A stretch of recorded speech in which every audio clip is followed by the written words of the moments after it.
Welcome to the World Sports Podcast, everybody. I'm your host, John Collard. And as you know, we got our regular hosts, Eddie and Braxton. But today is a big episode for us. But I'm going to let them, get the details on why it's so big for us. Y'all go ahead. All right, so today we have a special guest. So we're gonna go ahead and let her introduce herself. So hey y'all, I'm Katera. I go to LSU currently. I am a sports reporter for our school, and I previously worked for ESPN during the summer. It was an internship I was doing with communications department, and I got to go to like the NBA draft and stuff. So that was pretty cool. I met like Malika Andrews, Elle Duncan. So I'm just an up and coming sports reporter. Just trying to make my way in it. Let it hit it, man. So we're glad to have you on the podcast. But we're gonna get right into it. So it's been a big football week. We had a bunch of not a bunch of games. We had two big games that everybody was looking at. One was a little entertaining, and the other one was really entertaining. It had a lot of spark to it. What was y'all biggest takeaway? We'll start with the guest on the AFC Championship game between Patrick Mahomes and Joe Burrow. Do you think this game kind of solidified who's the best quarterback in the league right now? Honestly, I do. I'm not gonna lie. I mean, it was a toe-to-toe game for real, but I just felt like that the ending of the game, how it happened, I felt like that just put out, past the guy. I mean, I go to LSU, so everybody like, Joe Burrow is the man, but I always felt like that Pat was that quarterback. I know Joe got time to grow, but in that game, it showed like Pat was that guy. Pat was the guy. Pat was the one coming out on top. Well, as they know, I'm not too keen on Patrick Mahomes. I know he's the pretty boy of the league, but I get tired of hearing about him, so I'm gonna have to just slightly disagree with you on that because I feel like the best quarterback in the league is still a person that should not be named at this moment, but Pat, he gets the top. He's still top, no doubt. But Joe, he's definitely right behind him in my opinion. But this week showed that I think Cincinnati talked a little bit too much, and they ain't back it up. So if you gonna talk that talk, better walk. It was like a little LSU type of thing going on too. We got Jamar, we got Joe, so it was like they gonna talk regardless. Yeah. What do you think about it, John? Really for me, it was just like Eddie said, the Bengals did a lot of talking during the week. I don't think that they played that bad. I mean, they played against Pat Mahomes and they still was able to keep up with him. I see a lot of people on social media talking about how the refs played like they were a big part of the game, but like for me, yeah, the refs played a big part, but at the same time, the Bengals also had opportunities to capitalize. Joe threw them two interceptions, and he had the crucial intentional ground that forced him to get off the field, and get a Chiefs the ball back. So really and truly, I don't. That's just my takeaways from the game. But like as far as the quarterback position, I kind of hate that Mahomes had the type of game he had because it's hard to deny that he that dude. And people gonna speak on Mahomes regardless. But like for me, it would have to be Mahomes 1A and Joe Burrow 1B because I don't think Burrow is that far off of Mahomes. You know what I'm saying? Because think about it, he's only been in the league 3 years, been healthy for two, and 2 of those years he's brought his team to the conference championship. So I feel like he's on the rise, and he ain't that far from behind Mahomes. You know what I'm saying? So that's just my takeaways from it. Yeah, I'd have to agree with what Katera and John was saying about Pat Mahomes being the guy. I've been saying this for like the whole time we've had this podcast. Everybody like to criticize Patrick Mahomes. They say that, he can't do this, can't do that, and he got all the weapons. But in this situation, I feel like in this game, with him having an injury, him having to overcome that, I feel like it just made it seem like, he's that dude, like we all been saying. And then to the other side of football, Joe Burrow, I ain't gonna lie, he kind of disappointed me in this game just because I expected him to play mistake-free football, and that's not really what he did in this game. He threw interceptions, and he looked a little bit rattled in certain moments. I understand that the line wasn't kind of performing how he thought they would, but I just think that I thought he would overcome it. But it just didn't turn out like that. But what do y'all think about the end of the game and the last play with the what is it called? Unsportsmanlike conduct when he hit him at the end of the play. Did y'all think that was warranted? Do y'all think that that really would have changed the outcome anyway? I feel like it wouldn't have changed the outcome for real, but like I feel like it was all emotions. Like, you feel me? You know, football players, they get in their emotions at times. But like, I definitely, I feel like it wouldn't have changed nothing, to be honest. But I guess, in that circumstance, I'm a football player. It's gonna change something. But when we looking at it, when I was looking at it, I was like, it wouldn't have done anything for real.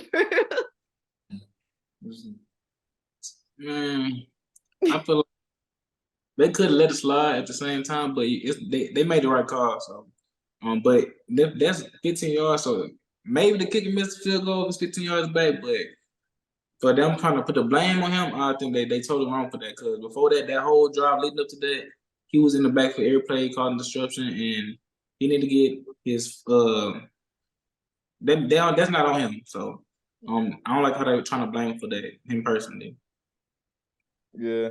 For me, it's really like I think it was a bang play, really, because like if you look at it in slow motion, yeah, Pat was going out of bounds, but like his momentum, Osai's momentum, is gonna force him, push Pat out. He ain't gonna be able to like stop himself completely. So you really could have called it either way. I mean, it kind of hurt him in an aspect of like it was windy out there, so like I think after the penalty, it was like something like a 40-yard field goal. So like putting them 15 yards back, kicking 55 into the wind, that would have been, kind of a struggle for the kicker. So I think kind of hurt him in that aspect. But like Eddie said, as far as like I seen video of Jermaine Pratt, talking about why would he hit the quarterback, that's not the type of leadership you want from one of your linebackers, one of your top linebackers, supposed to be one of the anchors of your defense. He's supposed to lift him up in that kind of aspect. But I do think that the other teammates did a good job of lifting him up and making sure that he ain't really he ain't really been down on himself from that. So that was cool to see. Yeah, I agree with that. In those type of moments, people make mistakes. I feel like if you look at the whole entirety of the game, he was playing good. So you can't really just blame that one play on him. And I think in the end, even with that penalty, they was like 8 seconds left at that moment. I feel like they would have got them extra yards if they needed to, and they would have kicked the field goal anyways and got it. But moving on to the NFC, I'm excited to talk about this topic. The Philadelphia Eagles will be going to the Super Bowl. I ain't gonna speak on it yet, but what's your thoughts on it? You see what color I'm rocking. Oh no, sir, no, sir. Eagles definitely gonna win. Personally, yeah, I think the Eagles gonna win, but how I feel about that game, I hate to be that person. I just feel like the Eagles definitely they came out, they wanted it more. Oh my God, because I'm a Cowboys fan, but yeah. That was one of them games that I hate to see. Like, I was like, I wouldn't be mad if, they win, but I'm like, the 49ers could win too. But then I wanted to see the 49ers lose too, because, they beat us, but it's fine. So everybody beat y'all at this rate. Hey, we're a work in progress. We got new DC. Come on. We're building the blocks. Okay. But yeah, I just feel like, the Eagles is definitely the better team, definitely that night, because 31-7. Come on now, did they even try? I mean, I know Purdy did go out for a little bit, but nah. Since we're on the topic of Super Bowl, I just want to make a bold prediction. I'm gonna let y'all know right now. My New Orleans Saints, we going to Super Bowl next year. Oh my God, delusional. Rise. But as far as the Eagles game, it was just crazy to see, Purdy got hurt on like the first or second play of the game, and he was unable to throw the football after that, and then Josh Johnson got a concussion, so it really was downhill from all of that. I've heard people say should have they put McCaffrey in the game to run the Wildcat for the rest of the game versus keeping Purdy out there, but nah, I don't think so either. But it was just real crazy. I think that the 49ers really never had a real shot because of that Purdy injury. You know what I'm saying? I kind of wish I would have seen, Purdy stay healthy and they was able to go back and forth. That would have been a better game. But as far as the Eagles going to the Super Bowl, I just think that their offense and defense is just too much for the Kansas City Chiefs. I'm gonna go ahead and make my early Super Bowl prediction. I'm gonna take the Eagles. Yeah. Okay. Well, y'all know I'm rocking with the Eagles. You said that you felt like the quarterback going down made them have no shot, but I didn't think the 49ers had a shot at all because team to go to the Super Bowl at the beginning of this whole run that we've been on going throughout the NFL season. When we predicted who was gonna make it to the Super Bowl, that's who I said. So I'm sticking by it, and I want all y'all respect at this point because y'all laughed at me for saying this, and I'm just saying like, just looking at how this season played out, they started off strong and then they finished strong, even despite the injuries. They made it to where they needed to be. I feel like it's commendable. I feel so happy for Jalen Hurts in this situation, just considering how his situation went in Alabama, him having to sit down and then go to a whole nother school just to show that he had what it takes. And then when he first got to Philadelphia, it was questions about if he could have leadership and stuff. So the fact that he can get this team this far, I feel like it's a big step for him. And like you said, John, I feel like the Eagles gonna win the Super Bowl. That's just my opinion. I definitely agree, man. So I'm rocking my boy and plus it's from H-Town. So go ahead, Eastside, stand up. Oh What- no. Score gonna be? Score? I say 30-30. I ain't gonna give a score, but I say Eagles win by a touchdown. Eagles by a touchdown or more. I'm gonna say, I don't have it being a high scoring game for real, but I might be lying on that. I'm gonna say 28-31, so something around that line, something around there. Yeah, And I'm going with the Eagles for sure. Okay. yeah, I think it's gonna be. And I'd probably say like, I'd probably say like 27-24. I think. I don't think it's gonna be that much scoring just because the Eagles defense is pretty legit. So I think it'll be around that ballpark, but definitely like coming down to like a last play type game. Hey, I'll say this though. Look, since we all picking the Eagles, that mean the Chiefs gonna win. Y'all know that, right? I hope so. I hope so. I ain't worried about the halftime for this, bro. I don't go watch the halftime. Bro. Now it's time to get to the real deal, man. Talk about them Lakers and how the refs been cheating them boys, man. It has been ridiculous seeing how many calls that the refs have missed, and then they come after the game and say that they missed the call. So they own up to it, but it's not helping the Lakers in any way because these are games that they need to have. They are in 12th, I think 12th or 13th position. They need all the ones that came to continue to fight for playoffs. So I want to see how y'all feel about the Lakers and the refs' troubles and how y'all feel about that. Start with you, John. For me, it's just really sickening, bro, because we be in so many of these close games. It's already bad enough that we ain't got a championship type squad this year, and the refs cheating us out the game. We need everyone we could get, really, and like it's just hard seeing them do that to us when it was clearly a foul on Jason Tatum, bro. Like Stephen Wonder could have seen that he slapped that man arm, bro. Like, come on now. But anyways, it's just crazy, and like I don't know. When I seen Brian react to the foul, I was like, whoa, because I ain't never seen Brian react like that, bro, about a foul. He do his little antics, he gonna talk to the ref, but like, bro was furious about that foul call. So like, I just think from a league standpoint, when you see like one of your best player, the best player in the league not getting these foul calls, it's like what you gonna do? Like Brian said, they got some dudes out here getting, 20 shooting 20 free throws a night and getting petty foul calls when it was obvious that he got slapped on the arm and couldn't get a foul call. So it's really just sickening for me. And I hope the refs, could turn it around and now we could start getting some wins because we need them bad. We need them. I personally feel like every sport, they gonna always have them refs for sure.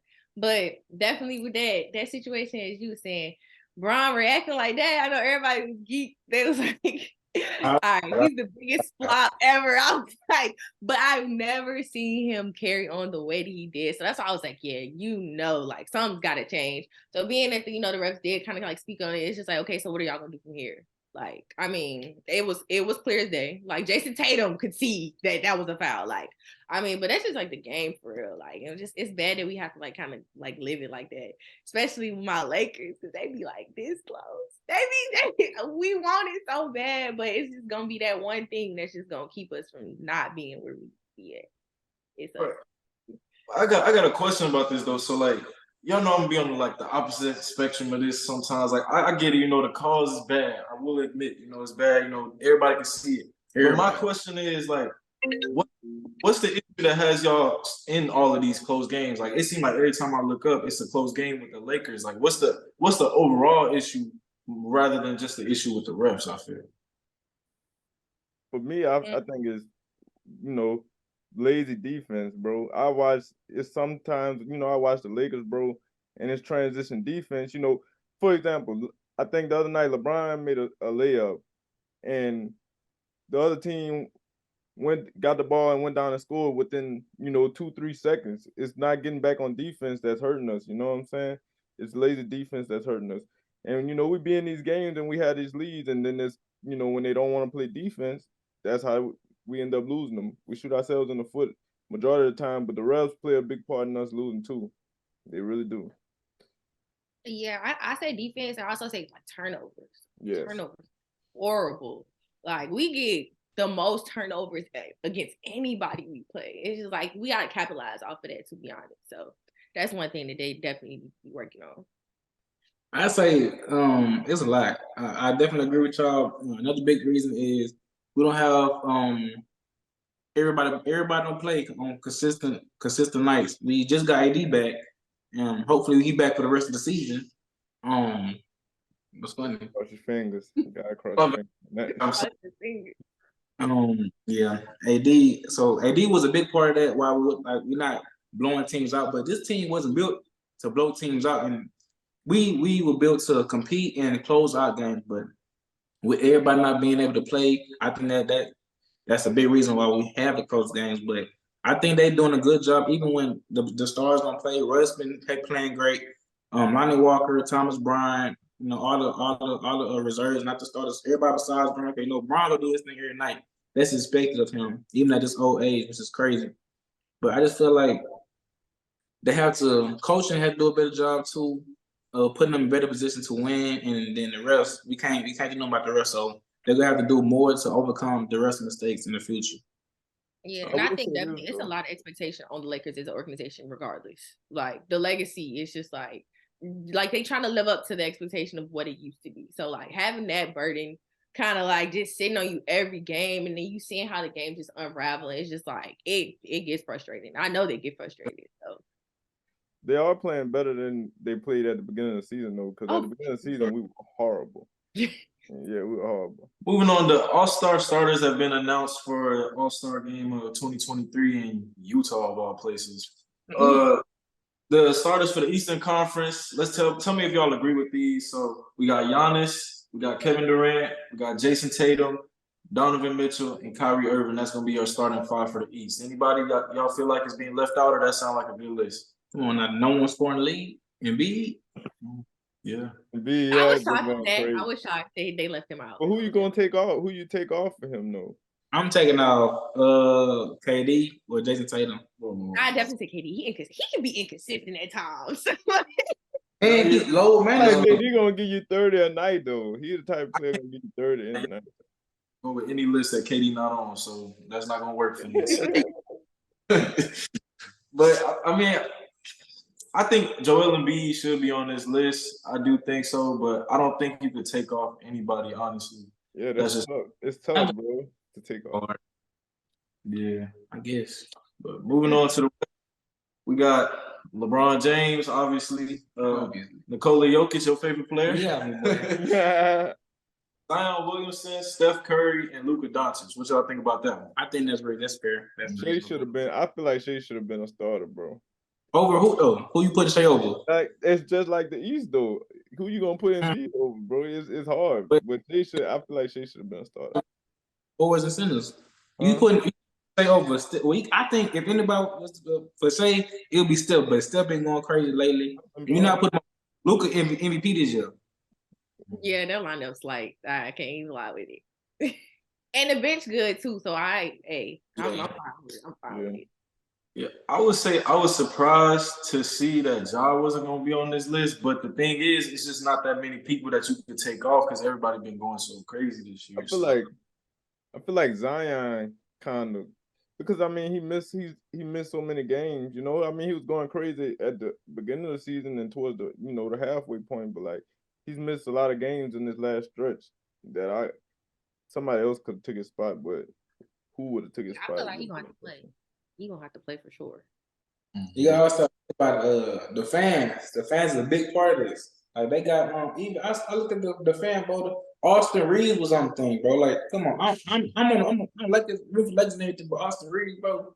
You still got Andrew Wiggins on there. I'm like, bro, this crazy. But people like vote every day. The same person vote every day. This crazy. So last night was a big game up in the PMAC. The PMAC was filled out. It was white out. Everybody had their white shirts on, and it was just a big fun experience for everybody. It was a close game at some points, and then the Tigers took off in the end. What was y'all biggest takeaway from that game, and did y'all enjoy the scenery? Oh, the fans definitely don't disappoint ever. So me watching it from the student section, I was like, "Ooh, I wish I could experience more games like this." Because usually I'm in the press box and I can't cheer. So like being in the atmosphere last night was different because especially because it's a women's game. So like you're seeing that and you're like, women don't get praised like that, especially not LSU. Like I know, like they were telling me stories before, like they would have to go to class and kind of like promote the games, like telling people to pull up, like so. Seeing everybody just kind of like being on the forefront for women's basketball. I mean, because at this point we ain't got men's, but I ain't gonna say it.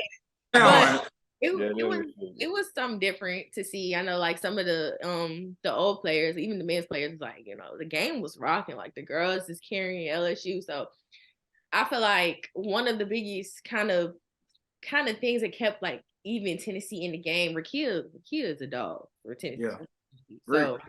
She came from Mississippi State, so like she was leading scorer last year at Mississippi State. So it's like, hey, I knew she was gonna come and she was gonna shoot the gym out in PMAC a little bit, but I just feel like also we gotta kind of like capitalize on definitely like turnovers too, because we have a problem with that, big problem with that. And they're kind of like getting shots like around the perimeter. We started off good in the beginning of the season, so it's just something that we just gotta work on, and free throws. Mm-hmm. I was like, man, like we just need 2 to fall, just 2 or 1, just fall. Like, Big dog in the press box, huh? I'm trying to get like you. I don't know about them like you. So catch me in the press box, Gutierrez soon, hopefully. Hey, I'm telling you, come up to the top. It's good up there. They live, but not it was a great sight to see. Proud of the girls. They're doing their thing all year. I picked them at the beginning to go all the way and win. And I actually do think they have a great shot. The only other team I see that's gonna be tough is South Carolina because they got some dogs too. But I think it'll be a great matchup. And the way we're looking right now, if Angel and let's keep playing like they're doing, everybody else just keep chipping in, I think we're gonna have a great chance. Yeah. I watched a little bit of the game last night. It was crazy to see the PMAC rocking like that for a girls' game. You know what I'm saying? It just goes to show you the type of coach Kim Mulkey is. She's only been there 2 years and we already ranked number 3 in the country. So that's crazy. I will say last night Alexis Morris was locked in, bro. Like she was, boy. I don't know. I ain't never seen that side of her. And well, yeah, I ain't never really seen that side of her because she was locked in. She was locked in for sure. But another thing I'll say about them, about the girls, the women's, they go on runs, but they tend to, get lackadaisical, and they, teams start to fight claw their way back in. So, they just got to maintain that level of dominance for 4 quarters, especially if they're going to go up against teams like South Carolina and, try to win the national championship. It's all about maintaining that level of dominance for 4 quarters. But that's really all my takeaways I got from the game last night. Yeah, I agree with what most of y'all was saying. I feel like if they can continue to put complete games ahead, I feel like that's the biggest difference in it. I mean, like you said, there's moments in the game where it's like, dang, they competing, they doing everything right, and then you'll go 2-3 minutes where it's like, what type of offense is this? We just running around, we just passing the ball. We're not really having no type of set plan on what we're doing on offense. So I feel like if they can just straighten that out, and I know Kim Mulkey will, but if they can straighten that out, I think we can make a big run to maybe a national championship. Who knows? So we're gonna come back and have our Black Spotlight after this, so y'all don't want to miss that. We'll see y'all in a second.